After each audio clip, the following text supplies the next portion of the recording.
Hello বন্ধুরা, সকাল সকাল চলে আসলাম। এ দেখো আজকে সোনুর পরীক্ষা শেষ, তাই পরীক্ষা দিয়ে মাঠে থেকে দেখো স্কুল থেকে চলে আসছে। এবার ওর আবদার, স্কুল পরীক্ষা শেষ, স্কুল ছুটি, এখন ও খাবে বিরিয়ানি। তাই এ দেখো পরীক্ষা দিয়ে বাড়ি যাওয়ার পথে সোজা বিরিয়ানি নিয়ে বাড়ি যাব।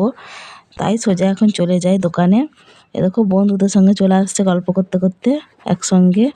আর যাদের পরীক্ষা হয়ে গেছে তারা চলে আসছে, যাদের হয়নি তারা এখনও ভিতরেই আছে, মানে ভিতরে মানে মাঠে। এই দেখো সোনু চলে আসছে বন্ধুদের সঙ্গে। তারপর আমরা যাব সোজা বিরিয়ানির দোকানে। বিরিয়ানির দোকানে দেখো চলে এসেছি, বিরিয়ানি নিয়ে বাড়ি যাব। একবারে বাড়ি গিয়ে তারপর খাওয়া দাওয়া হবে। এ দেখো বিরিয়ানি নিচ্ছি, বিরিয়ানি নিয়ে বাড়ি যাচ্ছি।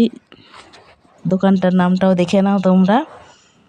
বাড়ি গিয়ে মা বসে আছে, আমাদের জন্য ওয়েট করছে, একসঙ্গে আমরা খাবো। আমরা খাবো ভাত আর সোনু খাবে বিরিয়ানি। তাই আমি আর মা ভাত খাবো। কী দিয়ে ভাত খাচ্ছি দেখো, বাড়ি চলে এসেছি আমরা, চেঞ্জ করছে সোনু এখন। এ দেখো কী দিয়ে ভাত খাচ্ছি, ধনেপাতা বাটা, শাক, আলু সিদ্ধ, ডিম ভাজা। আমি আর মা এটা দিয়ে খাবো, আর সোনু খাবে চিকেন কষা আর বিরিয়ানি। ও এখন পরীক্ষা শেষ তো এখন এটাই খাবে। ঠিক আছে, তাহলে খেয়ে নিই, তারপর বাকিটা কথা হবে। এ দেখো পার্সেল থেকে ও বের করে ঢেলে নিচ্ছে, ঢেলে নিয়ে ও এখন খাবে।